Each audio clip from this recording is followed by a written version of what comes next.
Hello everyone. In this video I'm going to be discussing the details for my birthday tournament on March 2nd, 2020.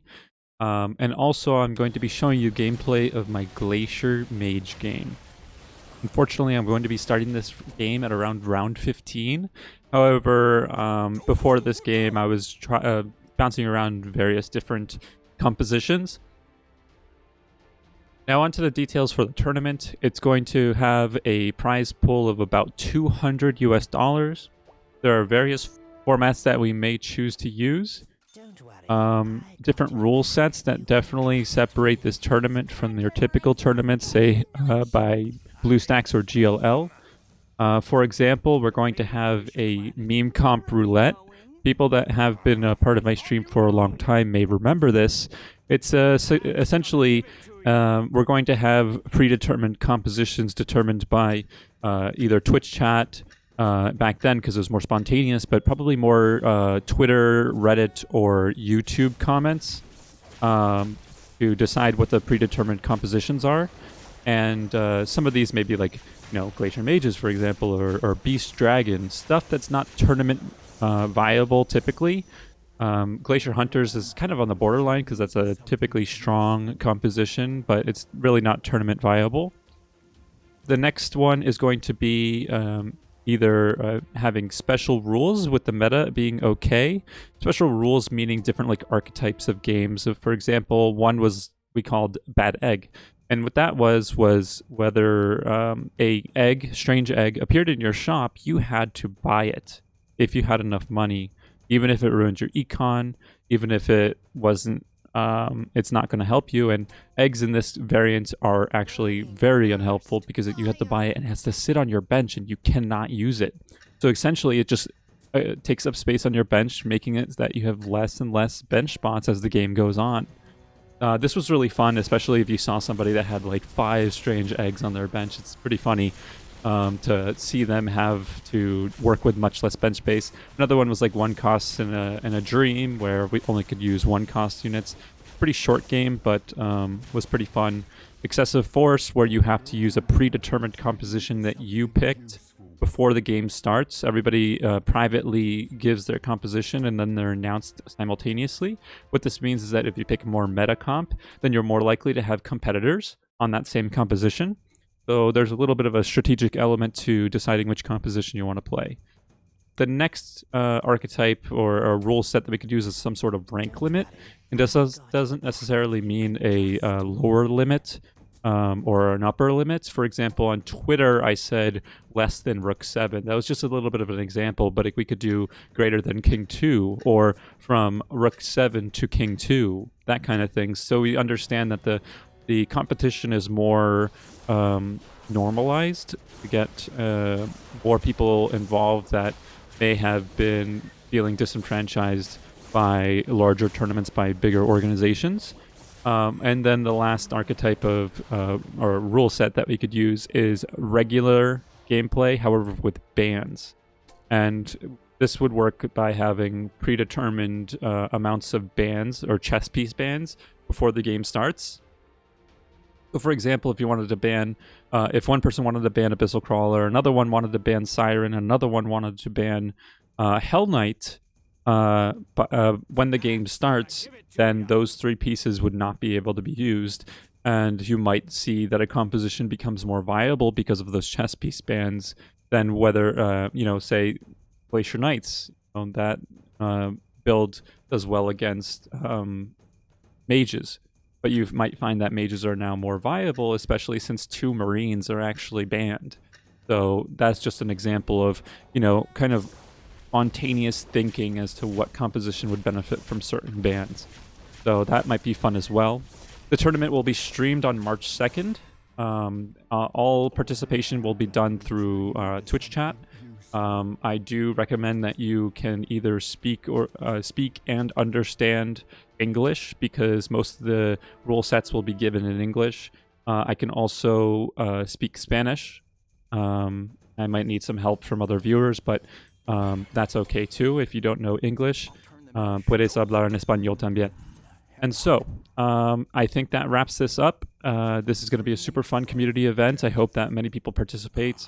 And if this goes well, then we might see contributions from, say, BlueStacks if this goes really well.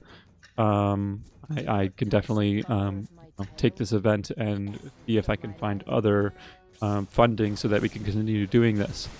Anyway, the time of the tournament will be announced once the format is more determined, is closer to the date. I understand this is kind of a spontaneous last-minute thing, but I really thought the idea was excellent, and even if it isn't like super convenient, I definitely wanted to try it. Anyway, thank you guys so much for being interested in this, and why don't we get over to the Glacier Mage gameplay. So as you can see, I'm using a berserker with a maelstrom right now, and I have a couple of glaciers, and I also have some spirits for my frontline, because mages nor glaciers really have a decent frontline unit. So I decided to incorporate some spirits to help me get to a later point in the game. I have a pirate captain here, as well as other units that may not be so great. Like, for example, I have Umbra on my bench in case I wanted to go dragons. But I recognize that that's not a very good idea, because I am going for too many things simultaneously. Having this game in my history, I definitely understand which kinds of units I would want to use. And I actually saw really, really, some real success doing this. And the success definitely comes from the fact that Berserker, having a magic damage on hit effect and his high attack speed, allowed for me to get a lot of procs. And the mage bonus making that 30%, 35% stronger, I believe, which is a super big help, as well as Glacier giving him more attack speed. It really, really synergized well. The only problem is if that people get Marine, I'm kind of in trouble. Well, Berserker can do a lot of physical damage as well, so it's kind of like a hybrid damage. And I thought that this may be a viable composition for ladder play, at least. Definitely not tournament viable, because it definitely seems to require a level 10. This is where I start to think about adding in Warlock or Exorcist to see if I can counter the Marines that I've been seeing everywhere, by focusing more on physical damage rather than magical, and only using that as something to go against the warrior composition if that turns into a 1v1. So I'm staying really healthy. My economy is fine. I'm level 8 on round 23, which definitely means that I have more money invested into my units. And that definitely was true because I had an early Berserker 1. And that's kind of what gave the idea, especially since I had a Maelstrom earlier from, I believe it was an early Flaming Wizard, or something else of that sort. And so I am thinking about whether going for Flaming 3. The reason being is that Flaming 3 has a really low attack rate, base attack rate, and also has the attack speed steroid, which, if I found a second Maelstrom, it would actually be a really great target for such a thing. However, Flaming doesn't really stay alive for very long. And with the mages that I'm seeing, I'm not really too confident that splitting my DPS would be good unless I had significant amounts of Claw Wands. But having 2 Maelstroms requires 4 Runed Hammers, and then Claw Wands would require 2 more Runed Hammers. So that's not really that likely to be able to keep 2 carries alive against a mage comp.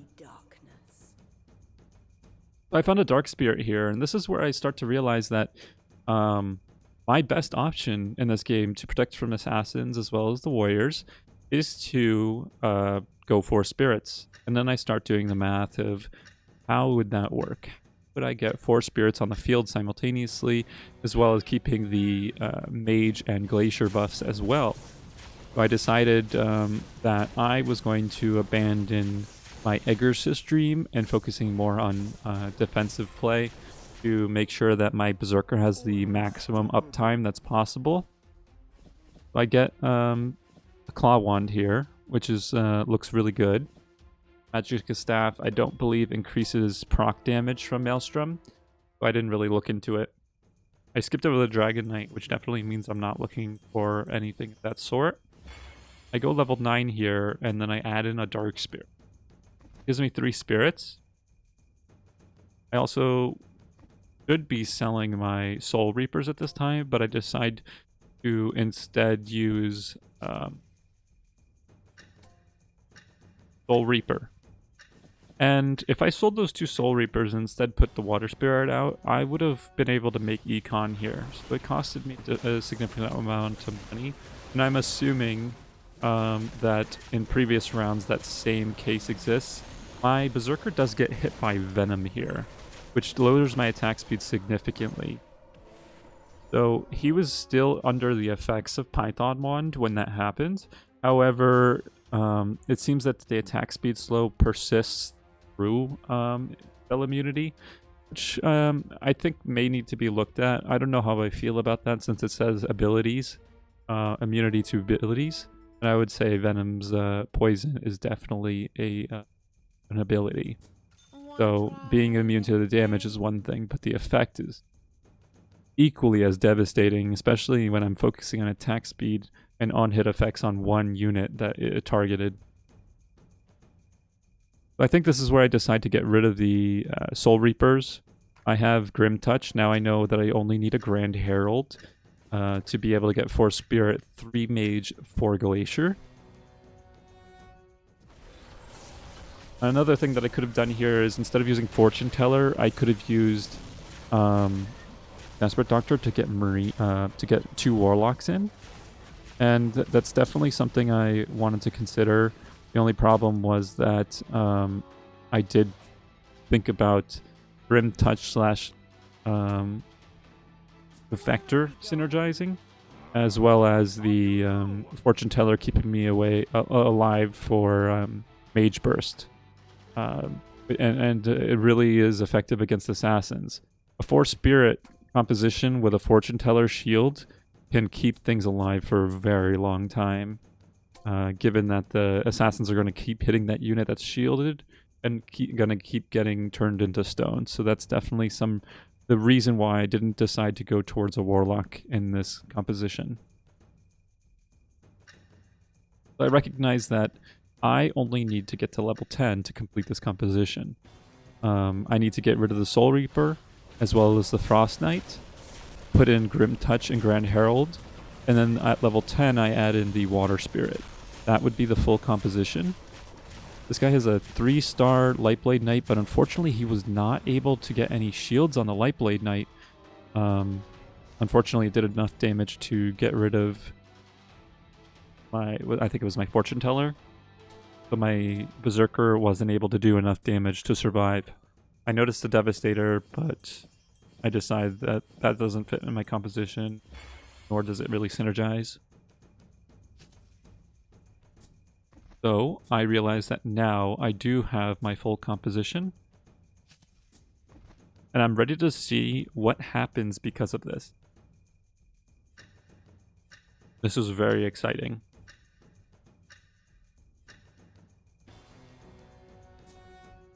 Luckily, I'm going against assassins here, which is great. As you can see, the Shadow Crawler got turned to stone. The Abyssal Crawler had been turned to stone. The Venom hit my Berserker again, which kind of feels bad, but all these procs. So after I see those misses, I realize that when I miss, I can't proc, and that's a lot of damage that I'd be missing out on. And I realize that I need an Oblivion Staff or a Monkey King Bar to be able to prevent that from happening. So that's what I'm focusing on next. I'm hoping that this round 30 would be able to provide me with the resources to do such a thing.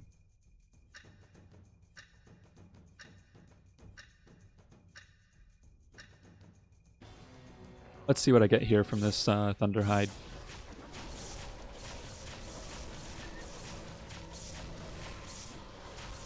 So there's more to this that I need. Luckily, I got a Ghost Blade here, which is excellent if I wanted to get a Monkey King Bar. However, I only need a a hammer at this point, I believe. That does give me a claw wand, which is excellent. So I noticed that mana is an issue. I definitely want my Grim Touch to be 2 stars since I can have interactions with Flaming as well as Defector, and both of those things would be excellent to have in my composition. I start picking up Defectors for the 3-star Defector Dream. However, in retrospect, I probably should have just ignored picking up bench space. I think that becomes an issue a bit later. I elect not to give up on it. The Super Claw Wand definitely helps me here, and I was able to kill the Flaming before I lost this round. So this was super validating, because this was a big risk. I've never played a composition like this, but beating a mage with no Marine and just using a Berserker carry with a Claw Wand proved to be very effective against mages. So I want my Grim Touch to be able to cast prior to Defector and Flaming. So I noticed that I had a Blade Mail. I put it on my Grim Touch so that damage that's taken, it gets reflected. That reflected damage then becomes mana generated. And that's a very good way to generate mana quickly. Problem is that you need to be hit first. And it's not easy to determine when you're going to be hit. Luckily, I get hit by a Water Spirit, which was able to make me receive damage before I got Doom Silenced. So I do fine against Maddie on an offense and defense. A Life Crystal, which means that I need a Wooden Club. That's it. I'm hoping that I get a Wooden Club from the inheritance of the 3 other players in the lobby that die before it won't matter. Because Vendetta is definitely the strongest opponent. The other ones seem to be falling off and their economy doesn't seem to be fantastic. So I definitely know the relative strengths of my opponents at this point in the game. And this is where I do some position, predictive targeting to get Ogre buff on something that's more desirable. Not that important though. I have it on Thunder Spirit and Dark Spirit, I believe. But if he doesn't cast before Dark Spirit does, it's kind of useless. So maybe I should have put it on Flaming. I did get a Cattle Hide. Did get a Life Crystal. I could make a Dragon Bone Shield, but I recognize that I may need more Claw Wand. So this is where I was saying that the 1 costs are taking space on my bench. And I should have realized that I'm level 10 and the chance of me finding the 1 cost is very, very slim.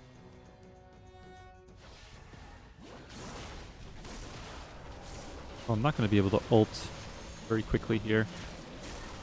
Getting assassins attacking me. I got some procs here.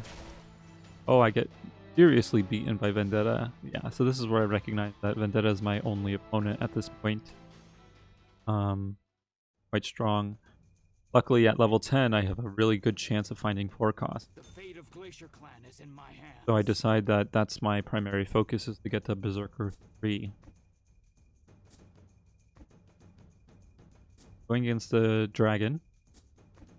And I just know that my Berserker needs to stay alive, so I put my Fortune Teller on the same side as Ogre, so that the Fortune Teller generates mana and is able to stay alive shooting direction. Only Defector is strong enough. Lucky Coin doesn't help me out. None of these items help me out. Looking for a Wooden Club. But I can make a Maelstrom here, which is an excellent, excellent DPS increase for my composition. I shouldn't have combined that, just in case I found 2 eggs. If you have questions about why I wouldn't want to combine that, you could definitely ask me in the comments below. I have no problem explaining some of the mechanics that I'm using here. Positioning is a bit strange, but definitely has to do with positioning against assassins. Frontlining against mages doesn't really matter too much because my berserker has magic immunity. I'd want it to have as much uptime as soon as possible. There Maddie goes.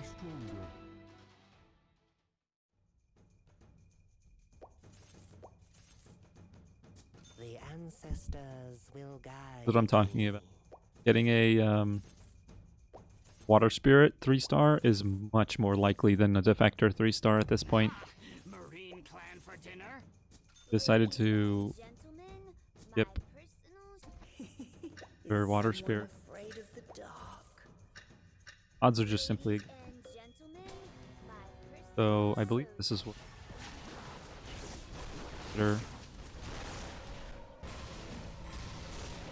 Look at that flaming.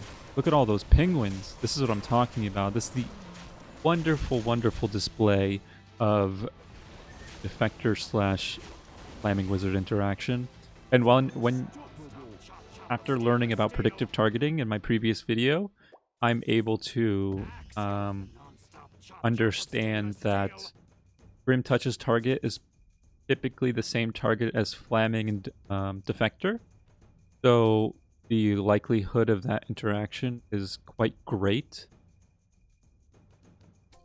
So it feels more comfortable now. Vector and Flaming are probably going to hit the same targets. Grim Touch. They're all random targeting abilities. Or quasi-random, I should say.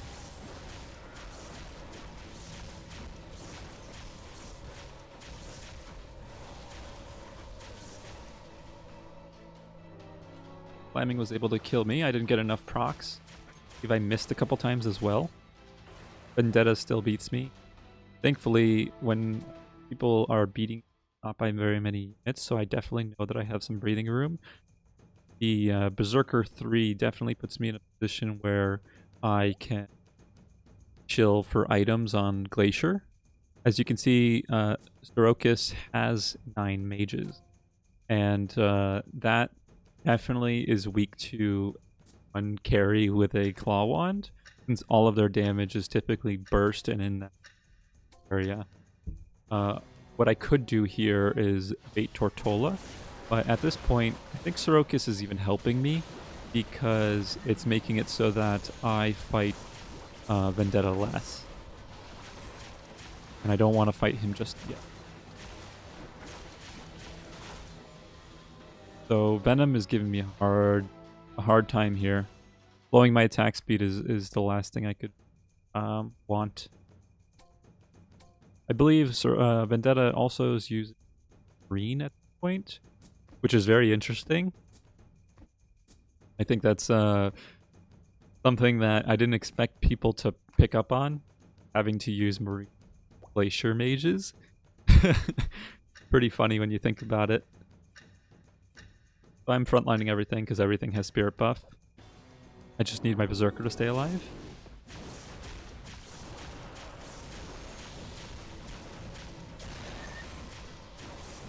Penguins and got hit by Fleming.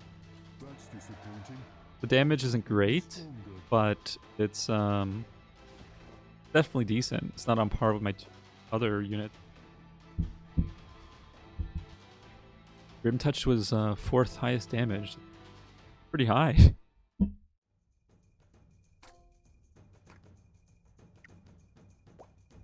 All the water spirits.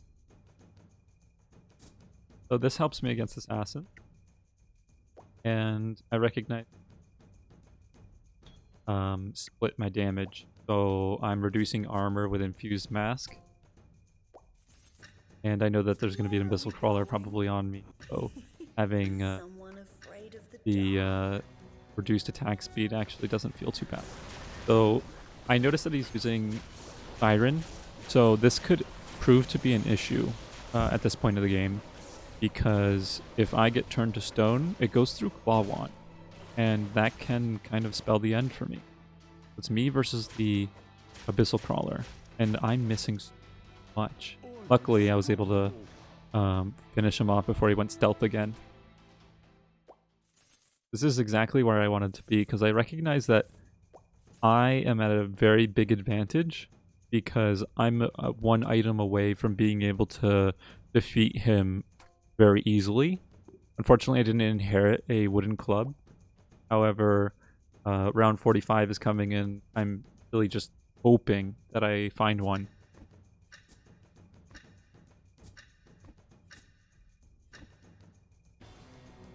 Put my berserker in front of Tsunami. Fortunately, Tsunami was able to stay alive and took the targeting from my Grim Touch, allowing me to, or not allowing me to CC properly. Great thing about Berserker is that the single target damage is excellent, and being able to kill a Abyssal Crawler in the span of a Spirit stun proved to be very effective here. Is someone afraid? The ancestors will guide me.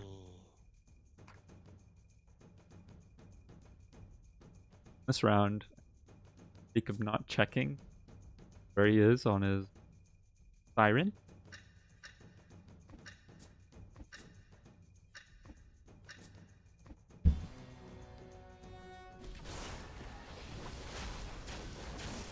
One thing that is bad about Glacier Mages, or really Maelstrom in general, is that it generates a lot of mana for the enemy team. As you can see, my Berserker did get turned to stone, but it's only a 1-star Siren. I don't believe I picked up on that at this point, but I do see that he has another one on his bench. I don't think I pay attention to the fact that he just hit a 2-star, and I didn't think that I had to position. I did roll over an Ogre as well, which really sucks because I was actually only going to be 1 away at that point.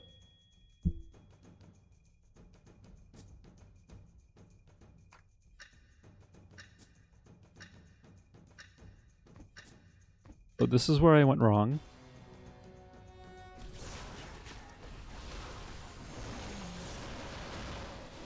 So the way that Siren works is that any units that are in front or facing the Siren will then get turned to stone.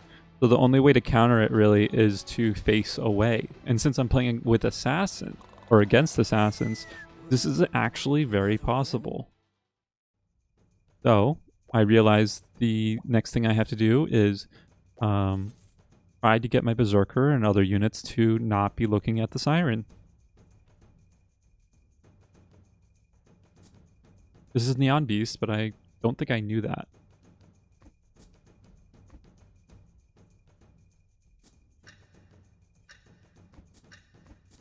So I wanted my Berserker to take a step forward, which will then put him in front of the Assassin. And his closest target will still be the Assassin. Dracula Mask, the opposite of what I wanted. I already have those items on my carry, so duplicates don't really make too much sense. So I decided to go for the Pulse Staff 2 because of the burst magic damage. It might be good at killing a Abyssal Crawler late game.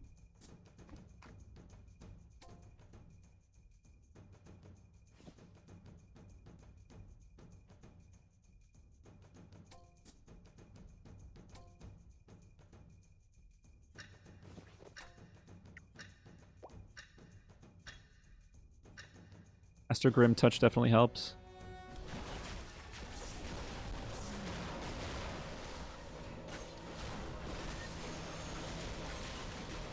The bear hitting me is super dangerous. I get turned to stone anyway.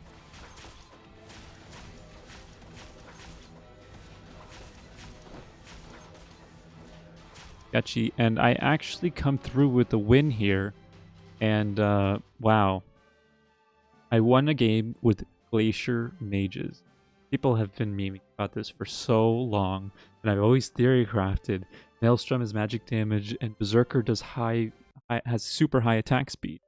I wonder if it's viable, and I just won a game on ladder with it.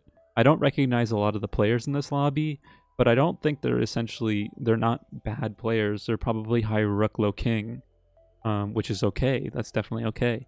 So I hope you guys enjoyed this video because I had a blast making it. If you want to see content like this, I didn't do this online or streaming, but I definitely do things like this on stream. So you can check me out. I stream Sunday through Wednesday, 11:30 a.m. to 4 p.m. Eastern Standard Time, GMT -5.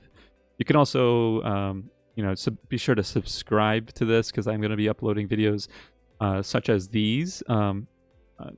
Not regularly. I'm going to be making other content like analysis or analytical videos on auto chess, but occasionally I'll be uploading kind of atypical compositions that I end up running. So I hope you guys enjoyed it. Be sure to comment what composition you'd like to see viable or made viable in matchmaking, and I'll see what I can do. And if you liked it, drop me a like. Thank you so much, guys, and I hope you have a good day. Bye.